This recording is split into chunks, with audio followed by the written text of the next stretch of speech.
वो डालमिया भारत है। डालमिया भारत के रिजल्ट हर एक पैरामीटर पर कमजोर है, आगे पीछे दाएं बाएं ऊपर नीचे जैसे जैसे आप घुमा कर देखना चाहें आपको बिल्कुल भी मजा नहीं आएगा। जो कुछ थोड़ी बहुत रेवेन्यू ग्रोथ आई उसमें सिर्फ और सिर्फ वॉल्यूम ग्रोथ का कंट्रीब्यूशन है। अब देखिए वॉल्यूम बढ़ने के बावजूद मेंटेन नहीं कर पा रहे प्रॉफिट और मार्जिन, तो ये बड़ी चिंता की बात है। दूसरी तरफ बजाज ऑटो देखिए, वॉल्यूम ग्रोथ के साथ मार्जिन इंप्रूव करके परफॉर्मेंस सुपरलेटिव। यहाँ वॉल्यूम ग्रोथ है, मार्जिन नहीं है, cost pressure, raw material cost बढ़ रही जो साफ दिख रहा है। डालमिया भारत बहुत ज्यादा ना गिरे, 2-3% ही घटे भले ही, लेकिन बाकी सीमेंट शेयरों का भी मूड खराब करेगा। भले ये दिग्गज नहीं है लेकिन पहला सीमेंट रिजल्ट है, इंडिकेशन दे रहा है। तो कॉस्ट प्रेशर बाकी सब पे भी आएगा, अल्ट्राटेक पे भी आ सकता है, अंबुजा पे भी आ सकता है, एसीसी भी आ, फिर जिसमें नहीं आएगा वो भागेगा। तो ये इसने मतलब माहौल सेट कर दिया है। सो डालमिया भारत आज का सबसे खराब रिजल्ट है और ये सबसे। अब आइए टाटा कंज्यूमर्स, रिजल्ट के पहले स्टॉक दौड़ लगाया है पिछले 4-5 दिनों में।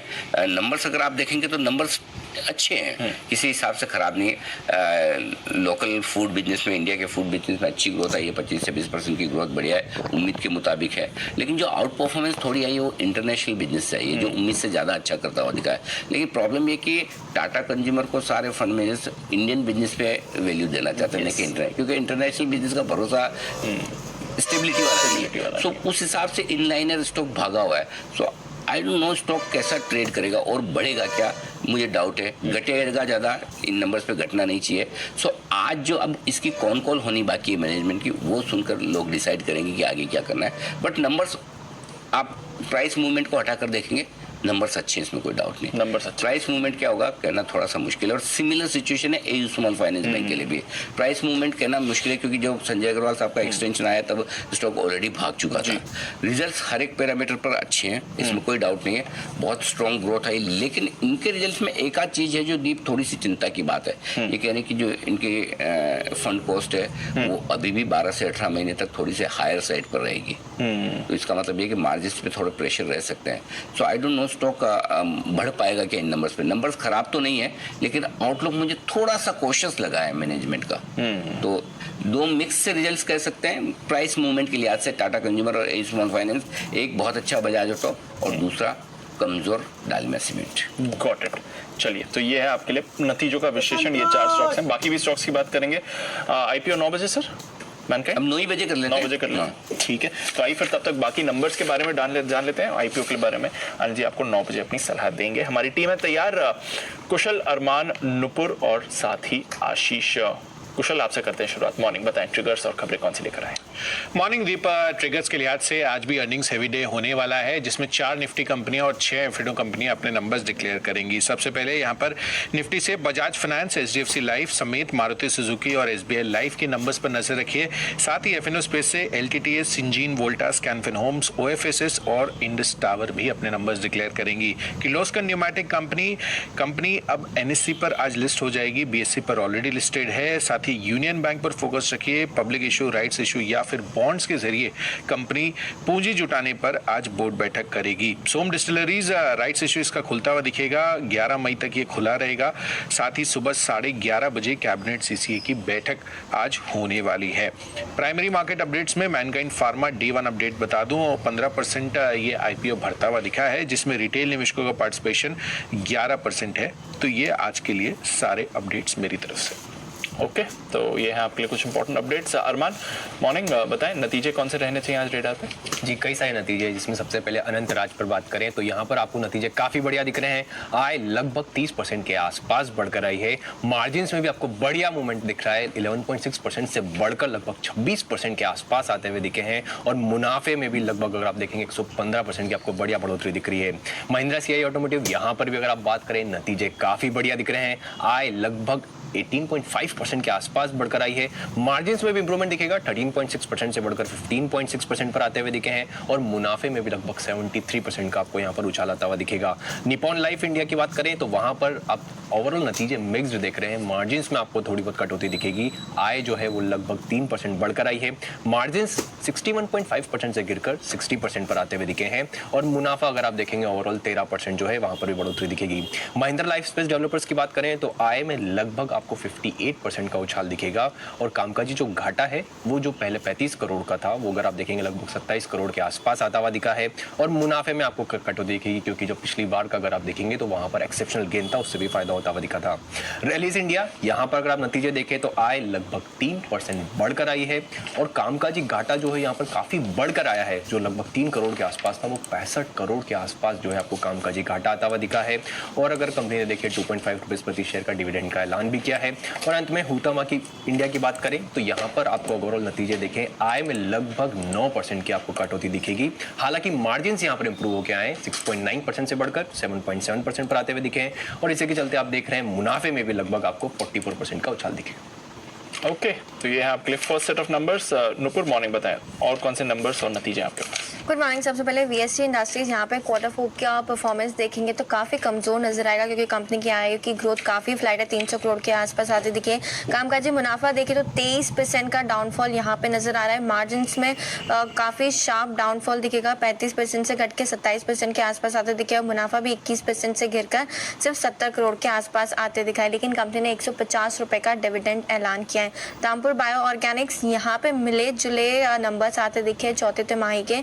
कंपनी की आय में करीबन 60% का उछाल है पिछले साल के मुकाबले। कामकाजी मुनाफा देखे तो 14% से बढ़कर आया है, लेकिन मार्जिन 20% से घटकर इस पर 14.5% के रह गए और मुनाफा देखे तो यहाँ पे 80 करोड़ के आसपास आते दिखा। 13% का उछाल आपको यहाँ पे नजर आएगा। टाटा स्टील लॉन्ग प्रोडक्ट्स मुनाफे से घाटे में कंपनी आ चुकी है। कंपनी की आय में करीबन 2% की गिरावट है। कामकाजी मुनाफा देखे तो 10% से इस बार गिरकर आया है। मार्जिन 100 बेसिस पॉइंट का डिक्लाइन यहाँ पर भी 9% से घटकर 8% के आसपास आते दिखे और कंपनी ने करीबन 180 करोड़ का घाटा इस बार दिखाया है। इसके अलावा न्यूज़ फ्लो से आज ब्रोकरेज वाले स्टॉक्स आज फोकस में रहने वाले क्योंकि खबर ये निकल के आई है 1 मई से ब्रोकर क्लाइंट फंड से नई बैंक गारंटी नहीं बना सकते, तो इन स्टॉक्स पे आज नजर रहने वाली है। और साथ ही साथ आईजीएल जहाँ पे कंपनी को petroleum and natural gas regulatory board से गैस सप्लाई के लिए अब मंजूरी मिल चुकी है। नोएडा, फरीदाबाद और गुरुग्राम में सप्लाई कर सकते हैं, तो पॉजिटिव न्यूज़ है आईजीएल के लिए। ओके, तो ये है आपके लिए खबर अच्छी आती हुई दिख रही है। आईजीएल देखते हैं आज कैसा रिएक्शन आएगा। कुशल, आप बताएं आपके पास कौन सी खबर है? देखिए, खबरों में सबसे पहले टाटा मोटर्स यहाँ पर फोकस रखिए। एसएनपी ने टाटा मोटर्स और जेएलआर की रेटिंग को अपग्रेड कर दिया है। यहाँ पर रेटिंग BB- से बढ़ाकर BB किया है, आउटलुक स्टेबल रखा है और जेएलआर की रेटिंग B+ से बढ़ाकर BB- भी इन्होंने किया है और स्टेबल आउटलुक यहाँ पर भी ये देते हुए दिख रहे हैं। साथ ही आपको ध्यान रखना है Gujarat alkalis, GMDC, GSFC, Gujarat gas, ये जितनी भी गुजरात बेस्ड कंपनियां हैं उन पर फोकस करिए क्योंकि गुजरात सरकार ने गुजरात की जो लिस्टेड PSU कंपनियां हैं उन कंपनियों से मुनाफे का 30% या फिर नेटवर्थ का 5% मिनिमम डिविडेंड देने की गाइडलाइंस जारी कर दी है। इनफैक्ट 2000 करोड़ से ज़्यादा की नेटवर्थ या 1000 करोड़ से ज़्यादा के कैश बैलेंस वाली कंपनियों को बायबैक लाने के लिए भी इन्होंने कहा है। यूको बैंक का FY24 के लिए इक्विटी के जरिए पूंजी जुटाने पर 2 मई को बोर्ड बैठक होने वाली है, तो नज़र रखिए इस पर। BLS इंटरनेशनल क्रिसिल ने यहाँ पर भी बैंक फैसिलिटीज़ के लिए जो रेटिंग्स है उसको अपग्रेड कर दिया है, लॉन्ग टर्म रेटिंग यहाँ पर बढ़ाई गई है। और अंत में एक बड़ी डील है CMS इन्फो सिस्टम्स, जहाँ पर FPI WF एशियन रेकनसा फंड ने यहाँ पर लगभग 29 लाख शेयरों की बिकवाली की है, स्टेक वाइज 1.92%, 280 रुपए के भाव पर। और जबकि ICICI प्रूडेंशियल म्यूचुअल फंड ने यहाँ पर 7.8 लाख शेयरों की खरीदारी की है सेम प्राइस पर। तो ये एक बड़ी deal CMS info systems. Okay, तो काफ़ी सारे खबरों वाले स्टॉक्स हैं और एक्शन भी भरपूर रहने वाला है। ब्रोकरेज रिपोर्ट्स भी काफ़ी सारी हैं, आइए जानते हैं इनके बारे में। FIR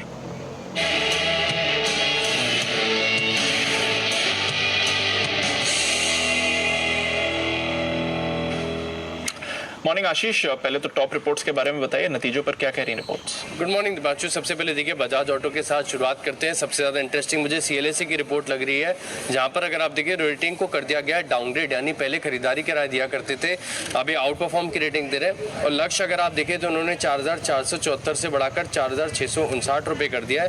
4343 की क्लोजिंग है और यहाँ पर देखें तो ये मान रहे कि नतीजे जो है इनके अनुमान से बेहतर देखने को मिले, क्योंकि बेहतर प्रोडक्ट मिक्स का फायदा देखने को मिला, जो रियलाइजेशन है ये भी इनके अनुमान से बेहतर है, और फॉरेक्स रियलाइजेशन का जो इम्पैक्ट है ये भी ऑफसेट होते हुए नजर आया है।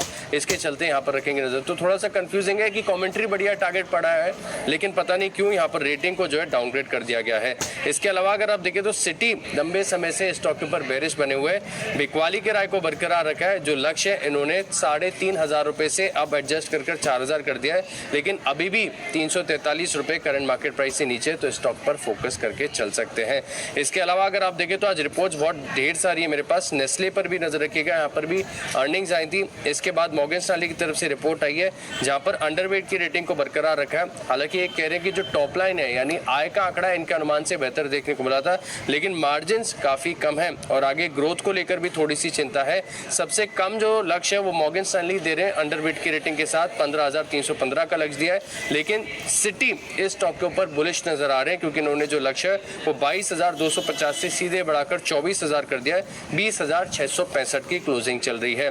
टाटा कंज्यूमर प्रोडक्ट्स यहाँ पर भी देखिए नतीजे हैं। मॉर्गन स्टैनली की तरफ से रिपोर्ट आई है, ओवरवेट की रेटिंग को बरकरार रखा है, 904 का लग दिया, 734 रुपए की क्लोजिंग है और ये मान रहे हैं कि नतीजे इनके अनुमान से बेहतर देखने को मिले। टाटा संपन्न ये एक पॉजिटिव हुआ है, सॉल्ट में अच्छी बिक्री है, लेकिन टी में मार्केट शेयर लगातार घटता जा रहा है, ये एक कॉज ऑफ कंसर्न है। जेफरीज खरीदारी के राय को बरकरार रखे हुए 860 रुपए के लक्ष्य के लिए।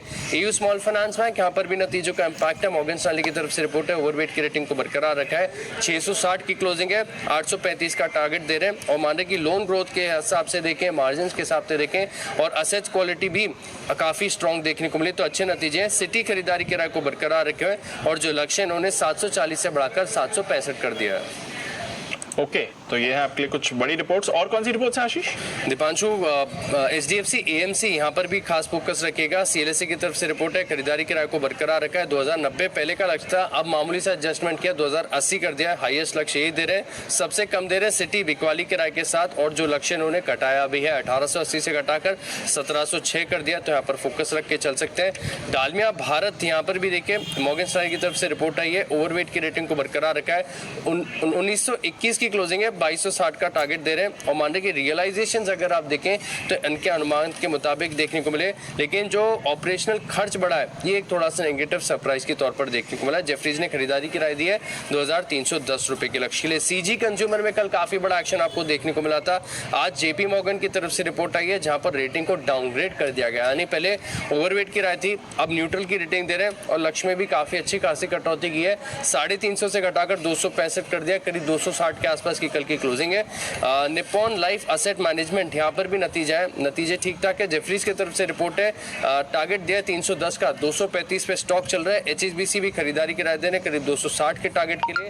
और अंत में परसिस्टेंट सिस्टम्स यहाँ पर भी देखिए CLSA की तरफ से रिपोर्ट है, बिकवाली की राय को बरकरार रखा है, 3150 के साथ सबसे लोएस्ट लक्ष्य दे रहे हैं, सबसे ज्यादा बुलिश नजर आ रहे हैं और बिल्कुल आप देखिए मैक्वायरी आउट परफॉर्म की रेटिंग को बरकरार रखे, बड़ा ऊंचा लक्ष्य दिया है 8,440 रुपए का, क्योंकि 4,472 की क्लोजिंग है।